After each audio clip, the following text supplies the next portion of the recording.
Hello, Symposiast. I'm Dr. Angela Puca, Religious Studies PhD and University lecturer, and this is your online resource for the academic study of magic, esotericism, paganism, shamanism, and all things occult.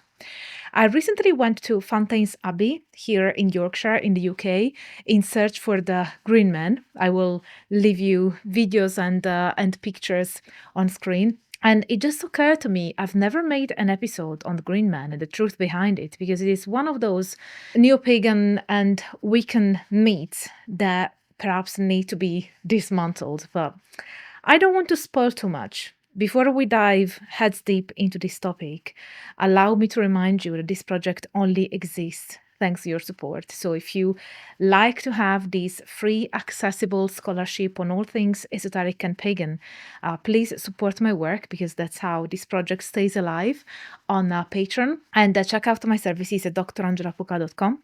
You find the links to support me in bio, info box, everywhere. And also sign up for my Substack so that you stay in contact with me regardless of social media algorithm. And you will get a nice email from me.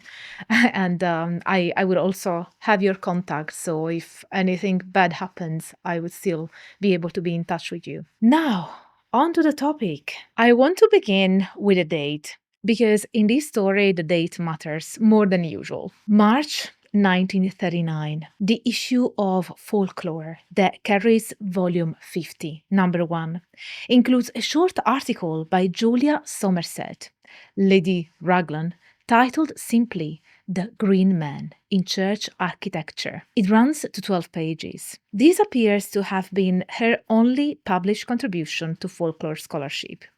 And in those 12 pages, so far as we can reconstruct the documentary record, the modern Green Man begins to take recognizable shape as a named religious and interpretive figure. That is the claim I want to make today, and I want to make it carefully, because I know many of you have an altar at home where a leafy face looks back at you, and I am not here to take that face away.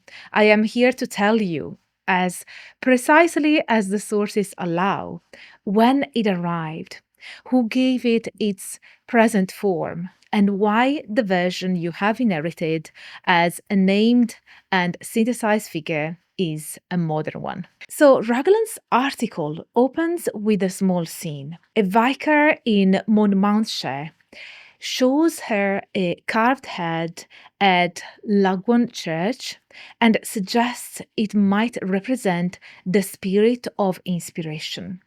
She overrules him. It seemed to me certain that he was a man and not a spirit, and moreover, that he was a green man. So I named it. That sentence that she wrote is the hinge on which everything later turns. The act of naming is explicit, and it is her own. She then proceeds to identify this newly named figure with Jack in the Green, Robin Hood, the King of the May, Green George, the Bavarian Pfingst, and the French Loup Vert, all subsumed under the thesis that the carvings encode a pagan fertility god who persisted in unofficial worship beneath medieval Christianity. The evidential basis for this synthesis is extraordinarily thin. Raglan cites Sidney Eddy's 1901 description of the Castleton garland, riches for Attis and Odin by analogy, and leans openly on James Frazer's Golden Bow and Margaret Murray's Witch Cult thesis. She does not cite a medieval text identifying a foliate head with a deity, and no such text is known. And it is worth pausing over how sharply her proposal departs from the history of the phrase itself. Brandon Canterwall, in The Name of the Green Man, from Folklore 108 from 1997, demonstrated that before Raglan, no one applied the term green man to architectural foliate heads at all. In early modern English, the phrase denoted leaf-clad whifflers in civic pageantry. from the 17th century. It named a pub sign associated with distillers. Raglan took a term already current in other contexts and applied it to architectural foliate heads in a way that earlier usage does not support. The coinage stuck. As Kathleen Basford observed in her 1991 review of Anderson in Folklore 102, no one, I think, ever called a foliate head a green man before Lady Raglan. Now we all do, even though we may not accept her hypothesis. That is the situation we have inherited, and it is the situation that this episode exists to clarify. The foliate heads have their own history. Kathleen Basford's The Green Man remains the foundational art historical study, and its conclusions sit very badly with Raglan's. Basford, who was a botanist by training, traced the motif back to Roman decorative masks of the 1st through 3rd centuries. The Oceanus type in particular, and the Dionysian vegetable faces, which passed into Christian use through late antique sarcophagi, such as that attributed to Saint Aubert at Saint-Hilaire-le-Grand in Poitiers, and through the Gallo-Roman head reused by Archbishop Nicetius at Trier in the 6th century. By the medieval period, the motif had been fully incorporated into Christian ecclesiastical art, and its church history is better understood in that context than as a covert pagan survival. There is no good evidence that it represents a covert pagan survival inserted into church stonework by rebellious masons. Basford's description of the Romanesque foliate head is worth holding on to because it is almost the opposite of what contemporary pagan readers expect. In Basford's reading, the Romanesque foliate head appears mainly as a demonic or admonitory figure. Its aspect is menacing, grotesque, consistent with the moral symbolism of Rabanus Maurus gave to vegetation in the 9th century De Universo, where leaves signify the sins of the flesh. Only with the Gothic transition around the 13th century does the figure acquire the more naturalistic features at Bamberg, Southwell, Chartres, and Gosselin that later viewers often find sympathetic. Basford herself considered Raglan's fertility hypothesis very unlikely. Richard Heyman, writing 30 years later in The Green Man, in 2010, put the consequence plainly. Green men in Britain belong to Christian rather than pagan iconography. Now, let's cover a note on the Indian Kīrttimukha comparison, because Mersha McDermott proposed in Explore Green Men from 2003 that the disgorging face of glory reached Romanesque Europe through the medieval Arab world. And Ronald Hutton has since lent qualified support to the root in The Queens of the Wild. The structural resemblance is real. Direct transmission, however, remains undocumented. And the safest conclusion is that any line of transmission remains hypothetical, even if pattern books, workshops, and long-range ornamental exchange offer plausible mechanisms. Whatever moved across these distances was, so far as the evidence shows, an ornament or iconographic motif rather than a traceable cult. To understand why Raglan saw what she saw, we have to look at the framework she was working inside. Frazer's Golden Bow supplied the template of the universal dying and rising vegetation god. Margaret Murray's witch cult in Western Europe from 1921 and the God of the Witches from 1931 supplied a mechanism of survival, an organized pagan cult persecuted as witchcraft, whose horned god went variously by the names of Pan, Cernunnos, Herne, and the Devil of the Child records. Her 1934 paper, Female Fertility Figures, read Sheila Nagigs as disguised pagan goddesses surviving in Christian churches.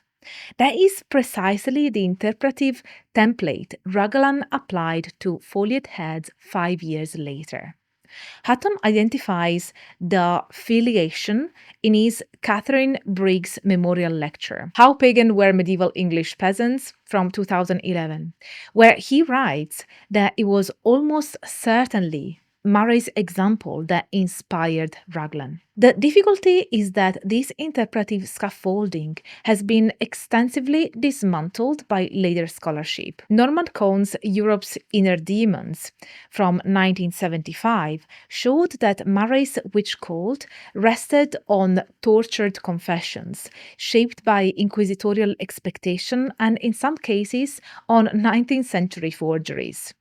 Keith Thomas called her conclusions almost totally groundless, and Hutton's own verdict in The Triumph of the Moon from 1999 is that she handled her sources with reckless abandon.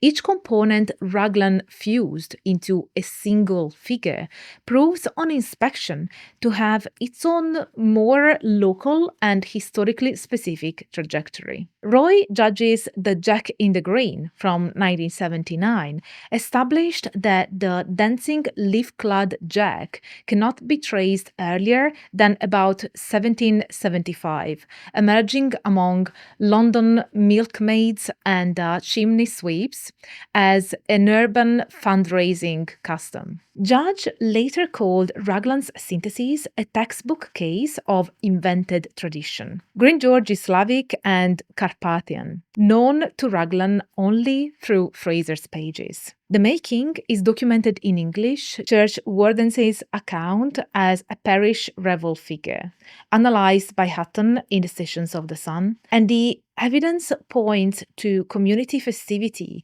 on the ecclesiastical calendar rather than sacred kingship ritual. Robin Hood is a late medieval ballad outlaw. None of these, considered in its own historical context, provides evidence of a single continuous fertility cult. Their later assimilation into one figure was the work of 20th century comparative interpretation. If the Green Man as a distinct modern pagan figure is largely a 20th century invention, the more interesting question is why he took. One short answer is that Jungian archetypal psychology, environmental discourse, and evolving Wiccan theology converged in a way that made such a figure especially compelling. Doreen Valiente's An ABC of Witchcraft from 1973 already has an entry for him, where he appears as the spirit of the trees and green growing things of earth, authenticated by a single uncorroborated oral claim that covert pagans were once called Green Jack's children. As Ethan Dole White has shown in A New God for a New Paganism, Gardner's Book of Shadows contains no Green Man deity. Early Wiccans read the Foliate heads as images of the horned god they already had. The figure entered the tradition as an aspect, not a distinct god, and only gradually was he theologically thickened into one. A process visible across Janet and Stuart Farrar's The Witch's God from 1989 and Vivian Crowley's Wicca, the Old Religion in the New Age from 1989. The decisive popular consolidation came with William Anderson and Clive Hicks' Green Man, the archetype of our oneness with the earth from 1990. Anderson's book is a religious text illustrated with medieval art. And it says in so many words that the ecological awakening of the late 20th century requires the reawakening of the male counterpart of the goddess. Basford reviewed it in Folklore 102 from 1991 and noted with visible restraint that the sinister and malevolent aspects of the Foliate man had predominated through 2,000 years of its history.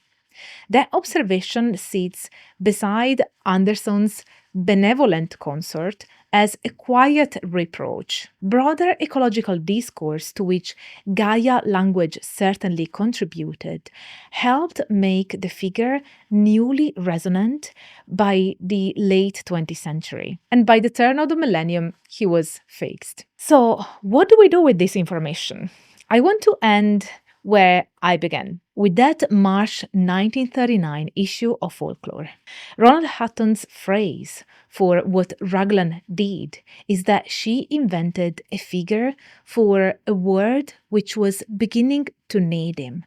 A formulation Caroline Larrington quotes approvingly in The Land of the Green Man from 2015, and which I think is exactly the right description. The Green Man of contemporary pagan discourse is largely a 20th century religious construction. That is not a dismissal. Religious invention is one of the things religions do, and they have always done it. A historically responsible account of modern paganism gains nothing by obscuring that process. The Foliate heads remain. They draw on Mediterranean and late antique visual traditions and were thoroughly integrated into Grecian medieval art, theologically layered in ways we are still recovering.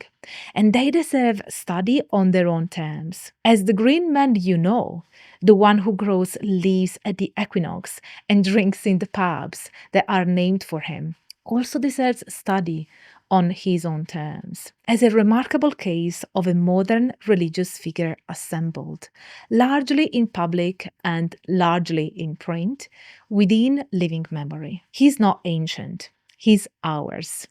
That is, I would argue, the more interesting thing for him to be.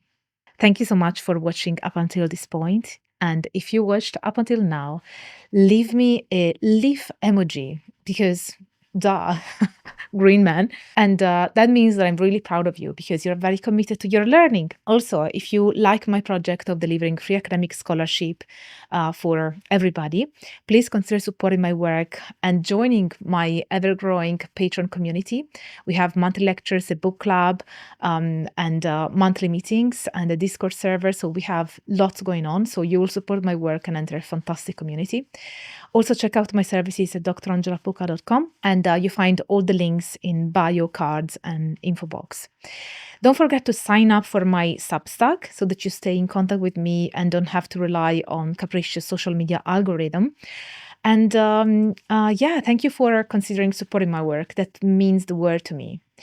Also, if you like this episode, don't forget to smash the like button, subscribe to the channel if you haven't already, and activate the notification bell so that you will always be notified when I upload a new video. Let me know in the comments what you thought, and thank you so much for being here. I really hope that you stay tuned for all the academic fun. Bye for now.